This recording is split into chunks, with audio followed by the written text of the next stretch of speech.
And today I am joined by Tom Angelripper, Sodom. An absolute pleasure to chat to you. 40 Years of War gets released at the end of the month. Do you have to pinch yourself sometimes to think there's been actually 40 years? It's been insane, hasn't it? It's exciting. Time was running so fast. I couldn't believe that I'm sitting here.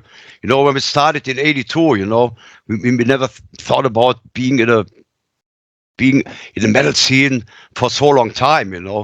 But when we get the first record contract in the first record deal in '84, we start getting more professional.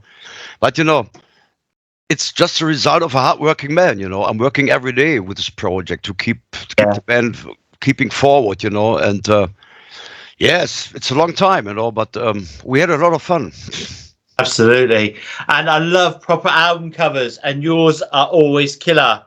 How pleased are you to see vinyl returning in such a big way? Oh yeah, it's amazing. I remember back a couple of Sodom albums in the '90s, like Code Red or M16, never been released on vinyl in these times, because in this time they said, the record company said vinyl is dead, we just do CDs and all this stuff, I'm so glad that vinyl is coming back, I get one of the first copies here, and that's, you have something in your hands, with all the lyrics in it, the photos, I love it, That's the metal journey, man, isn't it? That's the metal dream. I mean, I got into metal when I was 10 to 1980. Yeah. So I remember you guys 1982, but yeah, that was the dream, buying the album, opening it up. Yes. There you go, man. Absolutely. Honestly, man, I remember when I buy an album, this something, it was like a celebration, Yeah. And when I think my first album was Rainbows Rising in '76, and then I started buying Motorhead stuff, and I remember when I bought our Iron Fist album in our local record store, that was something really special day, Yeah, Iron Fist was my first album. Iron Fist. Yeah, that's my first album. That's one of my favorites. Yeah, absolutely. Man. I ordered a new one. There's a box set. It's a Digi book, with a new Iron Fist record with a demo tracks on it. Yeah, I love it. Brilliant. And it's been a few years though since you've released an album, since Genesis. Can we expect a new album next year or next year? Yes.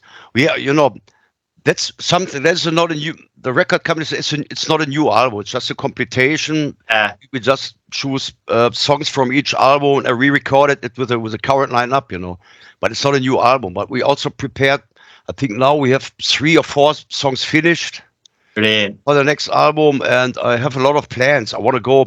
I want to go to a more professional studio. I want to get a better sound with the next album. When I remember back other bands like Mötley Crüe or Kiss. They have a bigger drum sound. Yeah. And I want to get back Harris Jones as a producer for the next album.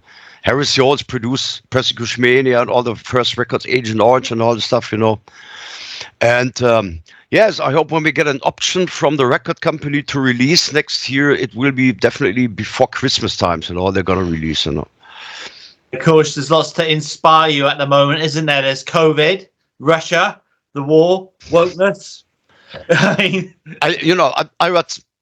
always write songs about war. And I just describe. I don't want to write a newspaper article. I have to write lyrics, without any political opinion in it. I just describe how bad a war is or could be, and it's a shame that we have another war growing up, and we want to live in a peaceful world, but this bad things in the world inspired me for writing good lyrics, which fits perfect to the music, It does, absolutely, man. And I mean, you've been in the scene a long time. What keeps you motivated and thrashing like you do? It's a cigarettes. No, I think we have a strong fan base, and we are just metal fans making music for a while. That is the only difference, We love what we do, We make music without inspiration from outside, without dictation. There is no record company who's going to tell us to doing this or doing that. We just always do the music we like to do, and we love to hear. And that is the thing. Sodom never really changed, you know. We always been in the scene. We never changed our music, you know. And yes, we have a strong fan base, and they gave us so many. We want to give something back, you know. When we always after the show, we're gonna stay there for a while. We're gonna do meet and greet, and we're gonna do signing session, whatever, you know. And we love what we do, you know. And I love being on stage, you know. I hate traveling around, you know. We've been in Mexico Metal Fest 2 weeks ago, you know, and we have just one show and being for 1 week traveling, you know. Oh yeah, that's something I hate. I don't want it, you know. But in the end, you know, it was worth because we get so much reaction from the fans, you know. It's not just the money. It's not. You never get millionaire or whatever doing this kind of music, you know. I'm so glad I can make my live from the music. I can pay my house, my car, my beer, whatever, you know. That's okay. Totally, man. Okay. So way back in 1987, you released my favorite Sodom album, which is Persecution Mania. It doesn't sound dated at all. And now I know like a lot of bands are redoing their albums. Have you had thoughts about redoing that album and even Agent Orange, like updating it? No. We don't want to re-record anything. You know, we re-recorded a couple of songs for the sampler, you know. But I know a lot of fans they like more the original one, you know. Yeah. Which I said when I want to listen to more than Ace of Spades, I listen to the original, you know. Yeah, man. Yeah. We want to. What we're gonna do is re-release a couple of older albums, you know, because the complete back catalog went from SPV to BMG, which is a German record label, you know. Yeah. And we started with M16 last year, which is a box set, you know. Yeah. I'm not a big fan of re-releases, but if you put some more material, some live recordings, never seen photos, you know, doing a big package for the fans, that makes sense, you know, and I'm gonna help, you know. We talk about re-release of Tapping the Vein maybe next year. We talk about Obsessed by Cruelty and all the other stuff, you know.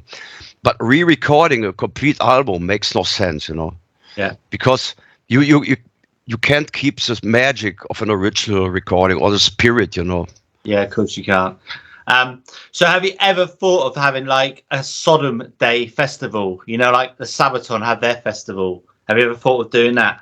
No, I never thought about, you know, no. We play a lot of festivals, you know. We're waiting for offers going there, you know, playing festivals, touring, you know. But doing an own festival, you know, I know it's a lot of work to do to get a good festival, you know, with all the there are so much things to do, you know, with the backline equipment stuff, you know. I don't want it, you know. I just want to take want to take my bass guitar and go up on stage, you know. That's not my job organizing a festival, you know. Yeah, I understand that, man. Okay. So over your career, you would have had many, many highlights, man. But if you could grasp one out of the sky right now, which one would you choose? My favorite Sodom album, when I talk about this, you know, it's maybe Get What You Deserve from Masquerade Blood, you know, from these times, you know. It's definitely not Agent Orange, you know, which was the most famous in these times, you know. Yeah. But in my opinion, completely overrated, you know, and a couple of other stuff like Get What You Deserve is underrated, you know. So that was the thing when we choose the songs from this album. We don't want to choose the hit singles, you know. Songs we played in every live show, you know. We want to looking for some rarities, some underrated songs never played live, you know. I like the most heavier stuff, you know, because I'm a big Venom fan, you know. Yeah. I think Venom, Welcome to Hell, you know, this was the first album that inspired me listening to this kind of music or making music for myself, you know. And the heavier, the better, you know, in my opinion. Couldn't agree more. Okay, then. So this is if you could make up a super group of musicians, including yourself, dead or alive, what would be your super group? Lemmy is a bass player, singer, you know. I don't know. I think now in the moment I have a wonderful band, you know, a very good lineup, you know.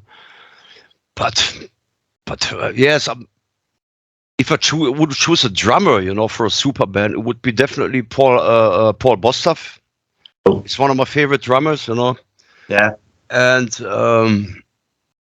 maybe getting Mantas on the guitars, you know. I like Mantas' guitar sound so much, you know, and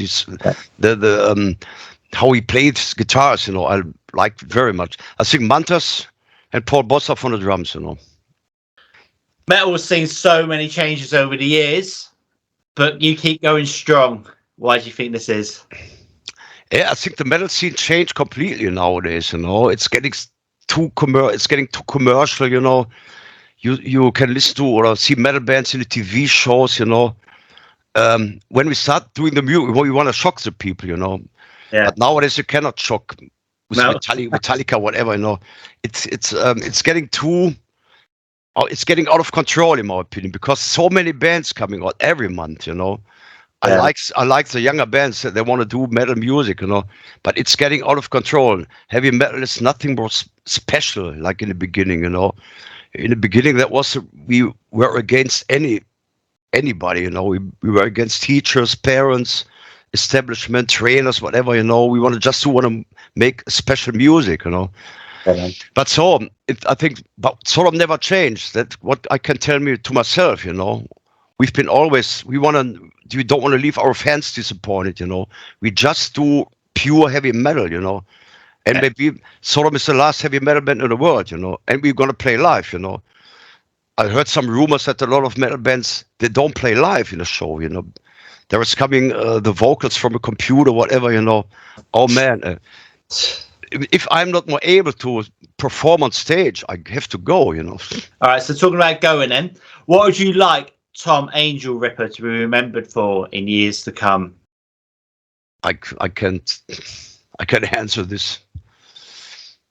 No, it's, you know, okay, I'm Tom Angelripper. People say, hey, Tom Angelripper, and nobody think about what is the meaning behind the name or whatever, you know.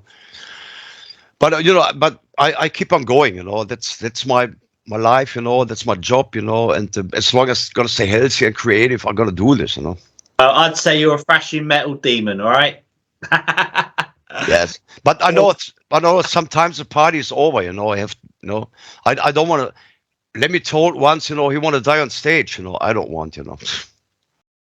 I just want to die in bed, you know. So what can we look forward to on the actual album release, this compilation? What can we look forward to? What's in it?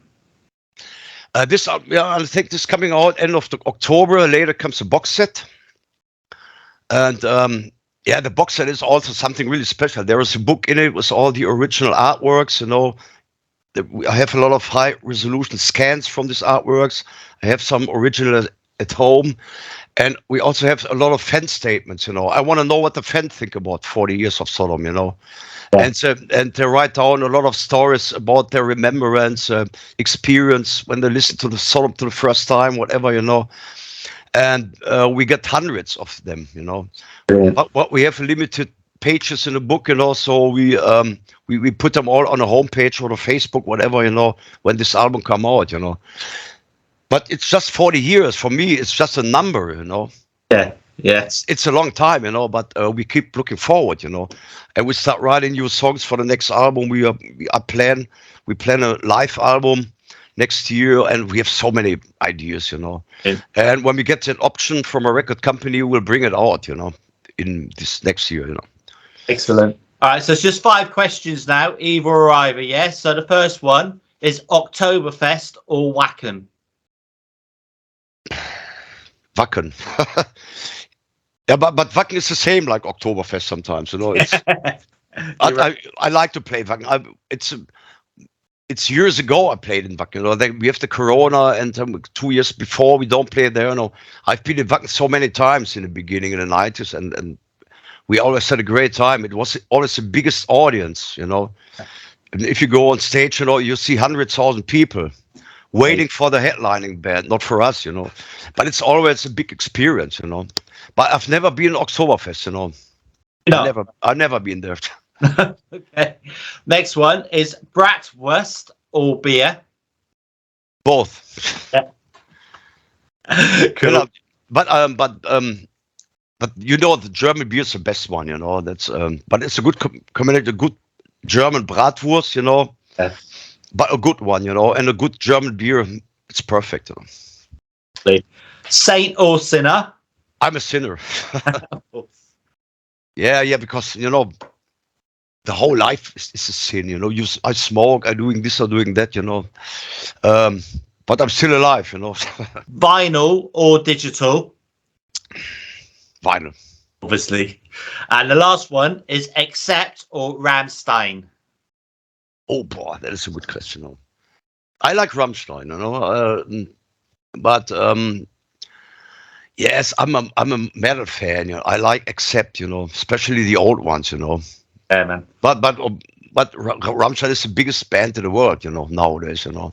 Amazing live, yeah. I saw them a couple of times, you know. Yeah, they're amazing. Absolutely. Yeah, the biggest show I ever seen, you know. The music, I saw Rammstein in the beginning of the 90s. They played in Zeche Karl, which is a small club in Germany.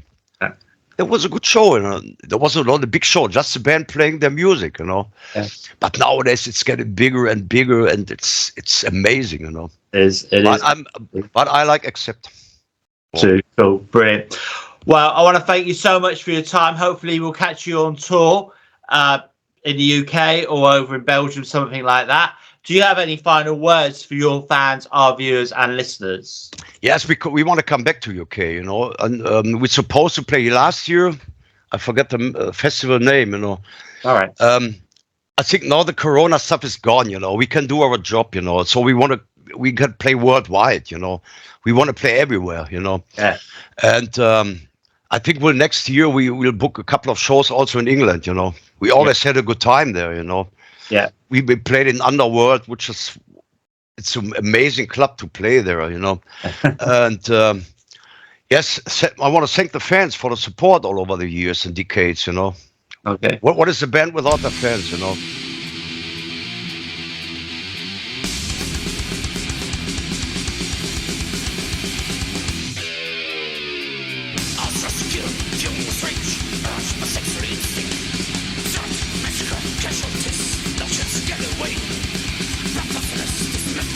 Pathological satisfaction.